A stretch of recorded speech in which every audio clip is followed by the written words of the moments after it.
우리 주 예수 그리스도의 놀라운 역사가 21구역에 함께 하시는 축원드립니다. 여러분에게 동일한 은혜가 임하실 줄 믿습니다. 오늘 밤은 여러분의 심령에 그 예수 그리스도를 더 깊이 생각할 수 있는 은총이 임하시기를 간절히 소원합니다.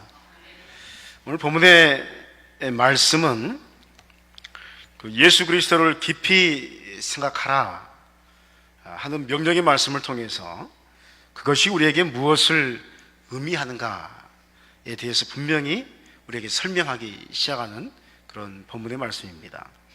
우리는 예수님을 왜 깊이 생각해야 합니까?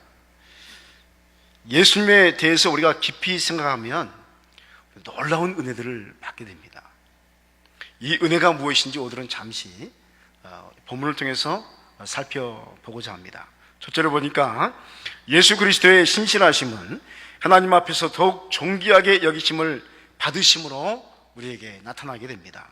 2절로 3절 말씀 보니까 그가 자기를 세우신 이에게 신실하시기를 모세가 하나님의 온 집에서 한 것과 같이 하셨으니 그는 모세보다 더욱 영광을 받을 만한 것이 마치 집 지은 자가 그 집보다 더욱 존귀함 같으니라 라고 기록하고 있습니다.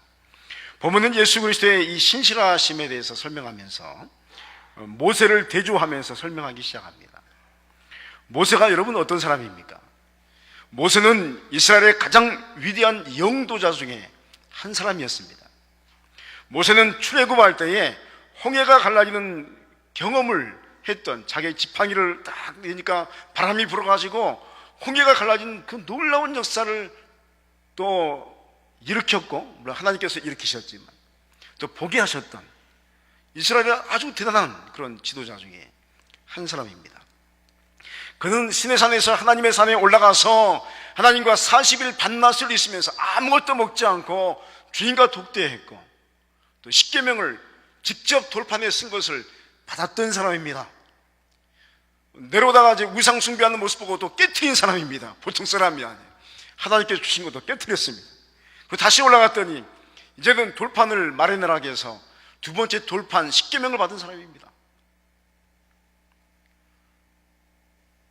모세는 하나님을 뵀는데 하나님의 등을 보았습니다. 워낙에 저와 여러분들 하나님의 등을 보는 은총이 있기를 소원합니다. 제가 하나님 나라 가면 보고 싶은 게 몇 가지 있어요. 그 중에 이제 하나가 홍해 갈라지는 장면, 또 하나는 이제 요단강에 물이 쌓이는 장면. 요단강은 갈라진 게 아닙니다. 물이 쌓여가지고 댐이 되는 거예요. 놀랍지 않습니까? 할렐루야? 이런 역사가 어디 있어요? 물이 내려오다가 물을 막아가지고 물댐이 됐어요. 계속 쌓여 올라가는 거예요. 저는 홍해 갈라진 것보다 더 신비한 것 같아요. 어떻게 물이 물을 쌓을 수 있나? 그게 이제 요단강의 사건입니다. 또 하나는 하나님의 등을 좀 보여주시옵소서. 할렐루야? 좀 우리게 신앙생활 하면서 그런 기도도 해요. 하나님 등 보기로 나옵니다. 모습만 보여주지 마시고, 한번 따라해서 모습만 보여주지 마시고 나에게도 보여주시옵소서. 여러분 영적인 욕심 가지시기를 축원드립니다. 예수 믿으면서 영적인 욕심이 좀 있어야죠. 하나님 얼굴 뵙기로 납니다. 물론 이제 우리가 지금 보면 즉사하겠지만 그래도 좀 뵙기로 납니다. 예배 드리면서 다른 사람에게만 역사하지 마시고 여기 있는 나에게도 역사하여 주시옵소서. 그렇게 기도해야지. 모세가요 이런 강력한 역사를 체험했던 사람입니다. 그러므로 이스라엘 백성들에게 모세는 하나님과 같았습니다. 모세를 보면 하나님을 배웠다라고 이야기했습니다. 그리고 모세는 하나님 앞에서 존귀한 자의 대접을 받았습니다. 이스라엘 사람들은 모세를 통해서 하나님의 영광을 보았고 광야 40년의 시간을 모세를 통해서 함께 하나님과 동행하는 역사를 이루었습니다. 그리고 모세는 하나님의 성막을 지었습니다. 놀라운 일입니다. 성막을 누가 지을 수 있습니까? 그런데 하나님께서 설계하시고 모세를 통해서 지시하셔서 짓게 하셨습니다. 그리고 그곳에서 율법을 제정하면서 하나님 나라의 기틀을 마련했던 사람이 모세입니다. 그런데 오늘 말씀은 이런 모세의 영광도 예수 그리스도의 영광에 비해서 아무것도 아님을 분명히 말씀합니다. 왜 그렇습니까? 바로 예수 그리스도께서는 하나님의 아들이셨고 하나님이시기 때문입니다. 한번 따라하겠습니다. 예수님은 하나님의 아들이시고 하나님이십니다. 여러분, 이런 고백이 아무것도 아닌 것 같지만 말세를 살아가는데 굉장히 중요한 겁니다. 예수는 하나님의 아들이시다. 예수님은 하나님이시다. 예수님은 천지와 만물을 창조하신 조물주이십니다. 요한복음 1장 1절로 3절 말씀에 태초에 말씀이 계시니라. 이 말씀이 하나님과 함께 계셨으니 이 말씀은 곧 하나님이시니라. 그가 태초에 하나님과 함께 계셨고 만물이 그로 말미암아 지은 바 되었으니 지은 것이 하나도 그가 없이는 된 것이 없느니라 라고 증거하고 있습니다. 그렇습니다. 예수 그리스도는 온 우주와 만물을 창조하신 하나님의 로고스, 즉 말씀이셨습니다. 그러므로 예수님의 영광은 바로 하나님의 영광이었고 하나님의 존귀하게 여기심은 그 어떤 피조물도 따라할 수 없는 수준의 하나되심의 영광이었습니다. 왜냐하면 삼위일체 하나님이시기 때문에 예수님이 하나님이셨고 하나님이 예수님이셨습니다. 그런데 여기에서 한 가지 말씀에 비밀이 있습니다. 여러분, 히브리서가 얼마나 비밀스러운지 모릅니다. 잘 보면 너무 놀라운 이야기들을 하기 시작합니다. 그것은 이 존귀하게 여기심이 바로 예수 그리스도의 신실하심에 있었다라고 이야기합니다. 놀라운 것은 하나님의 존귀하심의 조건이 뭐냐면 예수께서 신실하셨다. 예수 그리스도는 신실하십니다. 먼저 하나님 앞에서 신실하십니다. 그리고 이 온 우주 만물에 신실하시며 하나님의 백성의 예수님께서 신실하십니다. 그리고 사랑하는 여러분이요, 예수 그리스도께서 여러분에게 신실하신 줄 믿습니다. 우리는 그렇습니다. 끊임없이 기도하다가 하나님이 안 보이니까 하나님 어디 계십니까? 예수님이 어디 계십니까? 내가 주 예수의 이름으로 기도하는데 왜 응답이 없습니까? 그런데 놀라운 것은요, 그 가운데서 신실하시게 예수님께서 우리와 함께한 줄 믿습니다. 이건 말씀이 이야기하는 예수께서 신실하셨다. 이 신실하심은 하나님의 존귀하게 여기심을 동반하게 합니다. 예수 그리스도의 신실성을 믿는 자에게 이 존귀함의 영광이 임하게 되어 있습니다. 여러분이요, 주님께서 여러분과 함께한 줄 믿습니다. 할렐루야. 그걸 믿는 순간에 그 믿는 자의 영혼이 존귀하게 되어지는 것입니다. 그렇다면 이런 예수 그리스도의 신실성에 대해서 우리는 어떤 이해를 가져야 합니까? 우리가 질문할 수 있습니다. 영국의 대부호이자 건축가인 토머스 해밀턴 가의 어떤 선조로부터 대대로 내려오는 불가사의한 보물이 있었다고 합니다. 사람들은 그것이 자유자재로 황금이 생기게 하는 마술의 돌이라고 지칭을 했습니다. 여러분, 그거 하나 있으면 좋겠죠? 그냥 딱 잡으면 황금이 생기면 여러분 얼마나 좋겠어요. 그러니까 이 가문이 너무 잘 되고 부자가 되는 이유가 뭐냐, 그 아마 불가사의한 보물이 하나 있는데, 아무에게도 보이지 않는 보물이 있는데 그것만 잡으면 황금이 되어버리는 거예요. 야, 이런 보물이 어디 있어요? 그런데 이 마술의 돌은 주인 외에는 아무도 절대로 볼 수가 없는, 그 정체를 알 수 없는 그런 비밀에 묻혀 있었습니다. 그런데 이 집에 영국의 왕 제임스 6세가 찾아오게 됩니다. 아무에게도 보이지 않는데 왕이 보여달라고 하면 어떻게 해야 되죠? 안 보여주면 죽잖아요. 그러니까 왕 앞에서 이 제임스 6세가 이 해밀턴에게 그거 좀 보고 싶다고, 나에게 좀 한 번만 보여달라고. 그래서 그 보물 상자를 가지고 왔습니다. 이 왕이 얼마나 긴장되었어요. 소문이 뭐냐면 그것만 잡으면 황금으로 변하는 거예요. 황금으로. 마술의 돌, 야, 어떻게 생겼을까? 그래서 그걸 탁 열었는데 그 상자에는요 아무것도 없었고 쪽지 한 장이 있었답니다. 쪽지에 뭐라고 적혀있냐면 내일이 있다고 생각하지 말아라. 한번 따라하겠습니다. 내일이 있다고 생각하지 말아라. 또 따라하겠습니다. 타인의 힘을 의지하지 말라. 해밀턴 이 가의 두 가지 철학입니다. 내일이 있다고 생각하지 마라. 또 하나는 뭐냐면 타인의 힘을 의지하지 마라. 이게 황금의 돌입니다. 마술의 돌입니다. 영국의 대부 해밀턴가의 불가사의 보물의 예처럼 여러분 신실함이란 그런 것입니다. 예수 그리스도는 하나님의 아들이십니다. 이 아들이신 예수님은 시간을 창조하신 분이셨습니다. 그러므로 예수님은 시간 밖에서 시간 안으로 들어오신 분입니다. 여러분, 하나님은 시간 밖에 계신 줄 믿습니다. 여러분, 우리가 시간 안에 있으니까 우리가 시간 이야기해야지, 하나님께서 시간을 창조하셨습니다.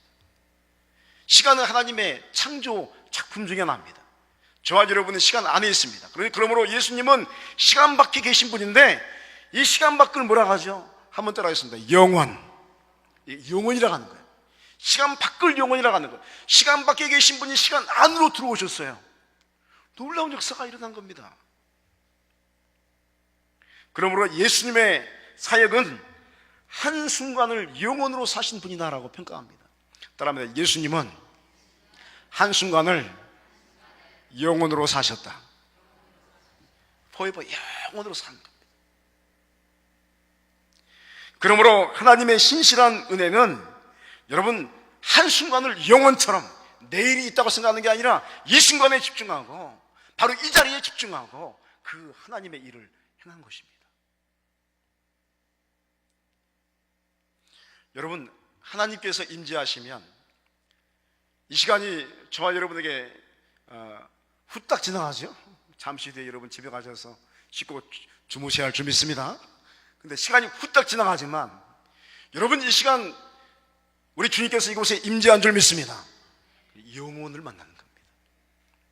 우리의 한계적인 어떤 시간은 지나가지만 이미 우리는 영혼을 만나는 것입니다. 예수를 믿는 건 그런 것입니다. 그래서 우리는 이미 구원받은 줄 믿습니다. 근데 우리의 육신의 시간은 아직 끝나지 않았어요. 그런 겁니다. 이것이 예수 그리스도의 신실성의 존귀함입니다. 오늘 여러분의 이 시간의 예배가 영혼의 순간으로서 지금 이 시간을 맞이하고 있다면 그리스도의 신실성의 은총이 여러분의 것이 될 줄 믿습니다. 또한 예수님의 이 신실성은 어제나 오늘이나 내일이나 동일하게 여러분과 함께 할 줄 믿습니다. 영원하신 주님은 우리의 그리스도 예수이십니다. 둘째로 보면 모세는 집 맡은 종으로서 신실하였다면 예수 그리스도는 하나님의 온 집에서 집 맡은 아들로서 신실하셨습니다. 5절 말씀에 보니까 또한 모세는 장래에 말할 것을 증언하기 위하여 하나님의 온 집에서 종으로서 신실하였고 라고 기록하고 있습니다. 말씀처럼 모세는 집 맡은 종으로서 신실하였습니다. 모세가 집을 맡은 종으로서 신실하였다는 의미는 무엇입니까? 여러분, 모세의 신실성의 목적은 장래에 말할 것을 증언하기 위하여라는 구절 속에 있습니다. 장래에 말할 것을 증언하기 위해서. 모세는 장래에 일어날 일들을 증언하기 위해서 십계명을 가르쳤습니다. 그리고 성막을 만들어서 온통 이 땅에 오실 메시아를 이야기하기 시작합니다. 여러분, 제가 작년 한 해 동안에 여러분과 함께 새벽기도 오신 분은 가끔 들었을 건데 출애굽기를 강의한 적이 있습니다. 근데 하반절에 보면 여러분이 원래 출애굽기 절반까지는 다 재밌게 읽습니다. 근데 이상하게 출애굽기 중반 지나면요 다 안 읽습니다. 왜냐하면 그 법궤 만드는 거, 성막 만드는 거, 근데 진짜 은혜는요 그게 진짜 은혜스러운 거예요. 여러분, 새벽에 오신 분만 그 맛을 알아요. 지금 레위기 저 묵상하고 있거든요. 레위기가 따라합니다. 성경에서 제일 재밌는 책은 레위기서입니다. 알면요 정말 재밌어요. 새벽에 잠이 안 와요. 레위기서를 읽을 때 야, 이런 말씀이, 출애굽기의 성막을 우리가 살핀 적이 있습니다. 근데 출애굽기의 성막이 하나부터 끝까지 뭘 이야기하시는지 압니까? 따라합니다. 예수 그리스도. 다시 한번 예수 그리스도. 잠을 깨야 됩니다. 다시 예수 그리스도. 여러분들 영혼을 깨야 되는데 예수 그리스도. 한 번은 따라하겠습니다. 오직 예수 그리스도. 성막은요 예수 그리스도를 이야기합니다. 온통 예수만 이야기합니다. 예수 그리스도의 보혈의 피의 흘리심, 또 계달의 장막처럼 그러한 모습으로 이 인간의 모습을 입고 오신 예수 그리스도, 얼마나 은총이 많은지.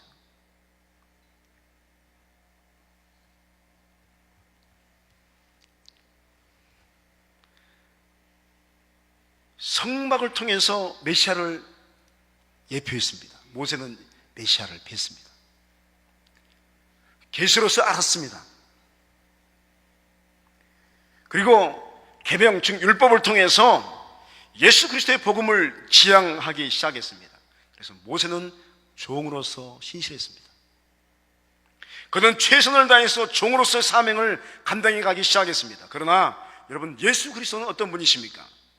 그리스도는 하나님의 집을 맡은 아들이십니다. 할렐루야. 그분은 종이 아닙니다. 하나님의 아들이시고 하나님이셨습니다.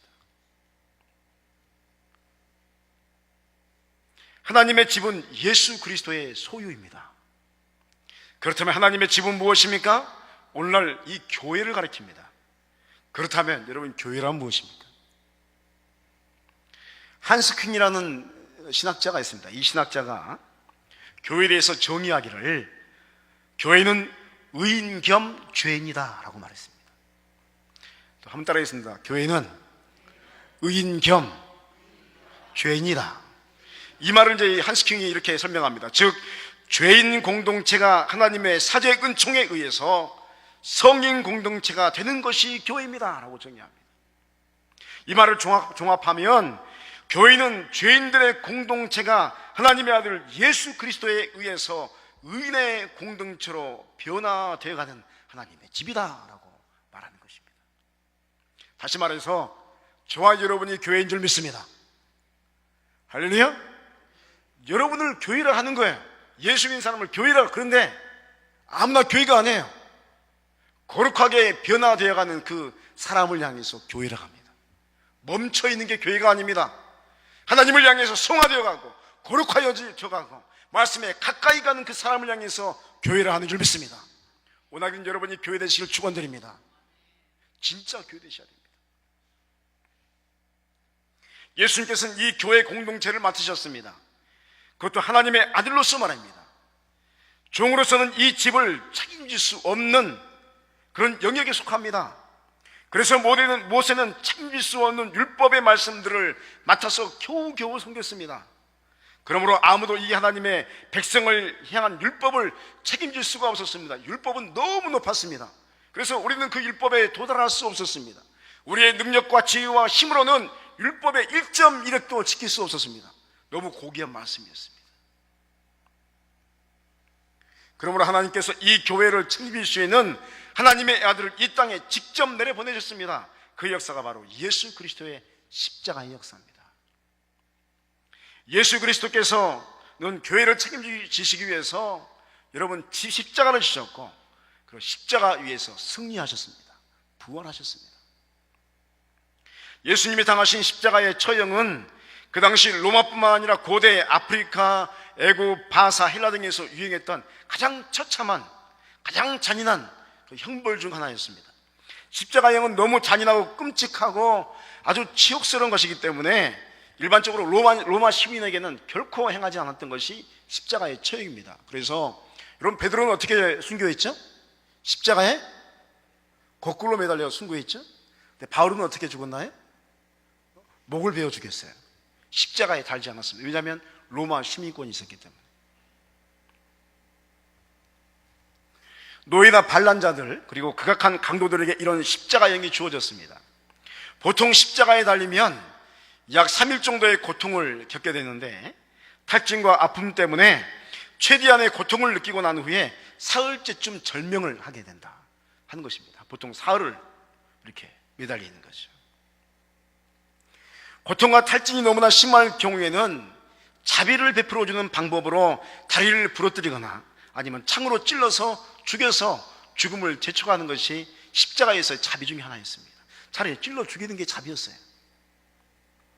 사형수의 시체는 연고자가 있을 경우는 이제 무덤에 매장할 수 있도록 넘겨주지만, 없을 경우는 그냥 매달아 놓고, 아주 악독한 경우는 시체를 넘겨주지 않았습니다. 그래서 십자가 위에서 독수리의 밥이 될 수 있도록 독수리 밥으로 그냥 줘버리는 겁니다. 그런데 예수님은 뭐 사흘 이렇게 계신 게 아니고 십자가의 고난을 너무 많이 당하셨기 때문에 오전 9시에 매달리셔서 오후 3시에 문명하셨습니다. 성경은 예수님이 십자가에 못 박히셨다, 이 한마디로 표현하지만 이 안에는 굉장히 많은 고통과 여러 가지 말로 표현할 수 없는 것들이 이 안에 함축되어 있는 것입니다. 우리가 추측할 수 없는 이런 고통스러운 순간과 또 우리가 상상할 수 없는 순간들이 계속 예수 그리스도의 십자가에 의해서 진행이 되었을 것입니다. 십자가에 달리신 예수 그리스도, 어린 양 예수 그리스도, 죄가 없으신 예수 그리스도, 그분이 이렇게 처절하게 십자가에 못 박힌 것입니다. 원래 저와 여러분이 그렇게 못 박혀야 합니다. 주께서 대신 십자가를 지셨습니다. 여러분, 이 십자가의 역사로 하나님의 집은 아들 예수 그리스도에 의해서 책임지게 되었습니다. 그러므로 교회는 하나님의 아들 예수 그리스도께서 책임지십니다. 이 책임지시는 증거는 바로 아들 예수 그리스도의 보혈의 피의 공로로 세워진 십자가에 있습니다. 여러분 한번 따라하겠습니다. 십자가가 교회를 책임집니다. 다시 한번 따라하겠습니다. 십자가가 나를 책임지십니다. 할렐루야. 이거 믿으십니까? 이거 믿지 않으면 신앙생활 할 필요가 뭐가 있습니까? 십자가가 나를 책임지는 겁니다.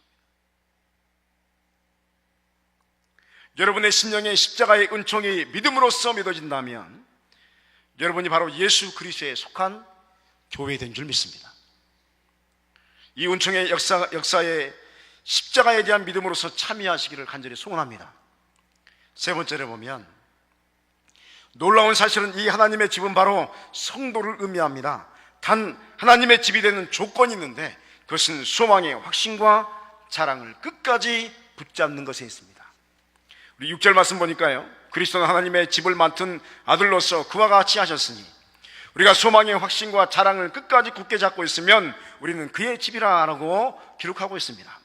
예수님이 이 땅에 오신 목적은 하나님의 집을 맡은 자로서 사명을 감당하는 것에 있었습니다. 교회를 하나님의 집으로서 구원에 이르게 하시는 것에 그 사명의 목적이 있었습니다. 그러므로 하나님의 아들 예수 그리스도는 교회를 통해서 우리로 하나님의 자녀 삼기 위해서 교회를 맡으셨습니다. 그러므로 교회는 우리 주 예수 그리스도의 소유입니다. 따라합니다. 교회는 예수님의 소유입니다. 여러분, 교회는 예수 그리스도가 주인이십니다. 다시 말하면 여러분은 바로 예수 그리스도의 소유된 교회된 줄 믿습니다. 그렇다면 어떻게 해야지 우리 자신이 거룩한 교회가 될 수 있습니까? 교회된 줄 알았습니다. 그런데 죄송하지만 저와 여러분이 거룩하지 못하지 않습니까?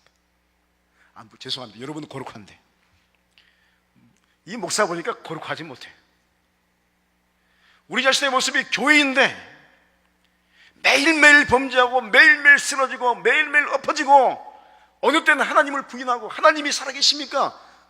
죄송합니다. 이따위 소리 한다. 거룩하지 못한 거예요.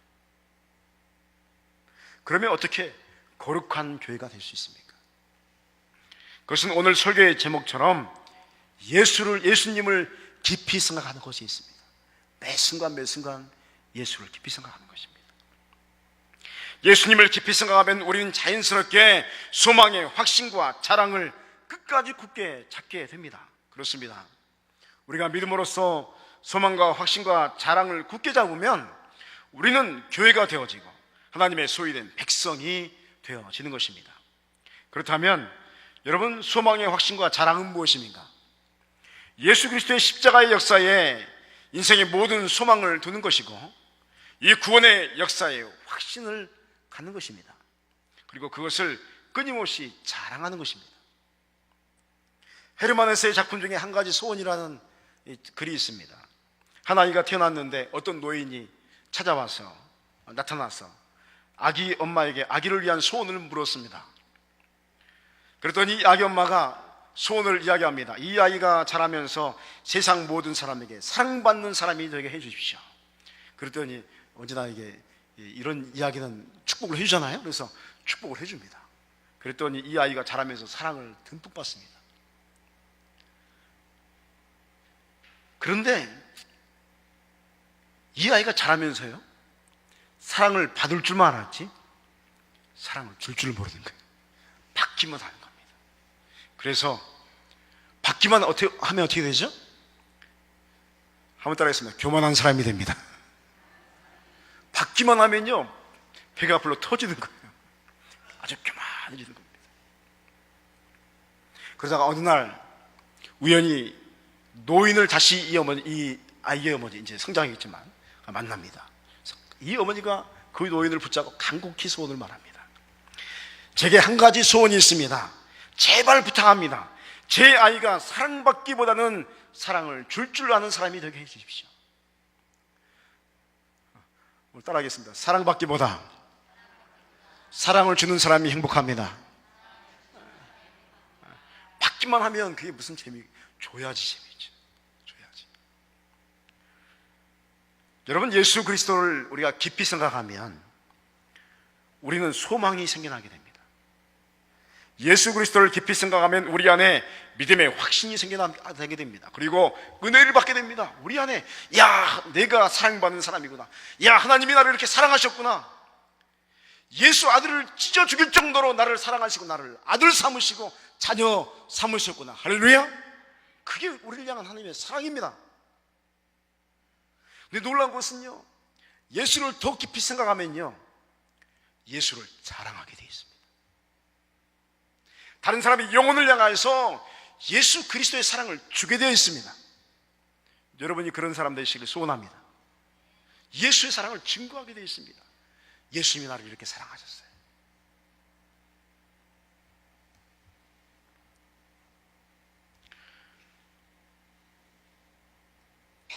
여러분, 우리가 주님을 깊이 생각하고 만나면 그분을 자랑할 수밖에 없는데, 왜냐하면 예수 그리스도께서 교회를 맡으셨기 때문에 그렇습니다. 예수님께서 저와 여러분을 맡아주셨습니다. 그리고 예수 그리스도께서 교회의 머리가 되셨습니다.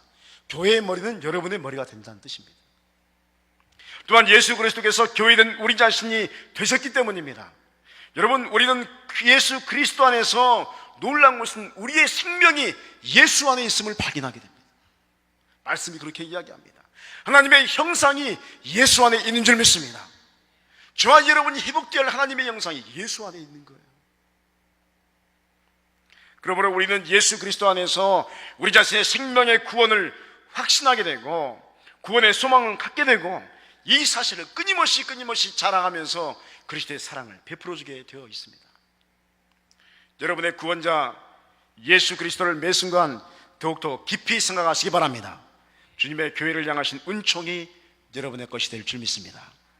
오늘 우리는 예수 그리스도의 신실하심과 존귀하심을 통해서 예수님을 깊이 생각하는 은혜에 대해서 우리가 잠시 살펴보았습니다. 결론은 우리 자신이 예수 그리스도 안에 존재하기 때문에 주님을 깊이 생각할수록 믿음의 확신과 소망과 자랑이 우리 안에서 생겨나게 됨을 알게 되었습니다. 주님께서 여러분과 함께한 줄 믿습니다. 한순간도 여러분의 곁을 떠나지 않으신 분이 우리 주 예수 그리스도인 줄 믿습니다. 그리고 예수 그리스도께서 여러분에게 그처럼 신실하신 줄 믿습니다. 여러분, 이 사실을 인정해야 합니다. 한번 따라했습니다. 예수님은 내 앞에서 신실하십니다. 여러분의 눈물을 다하시고 여러분의 고난을 다하십니다. 여러분의 고민을 다하시고 여러분의 최고의 좋은 길이 무엇인지 아시는 분이 우리 주 예수 그리스도인 줄 믿습니다. 이 사실을 믿음으로 확신하는 순간에 이미 신실하게 역사하시고 인도하시는 주님을 우리가 더 깊이 만날 수 있고 그분을 체험할 수 있게 되는 것입니다. 오늘도 여러분 예수 그리스도를 깊이 생각하십시오. 주님의 살아계심의 체험이 여러분의 것이 되어서 예수 그리스도의 십자가의 복음을 자랑하지 않으면 안 되는 놀라운 감동 속에 거한 은총이 여러분에게 임할 줄 믿습니다.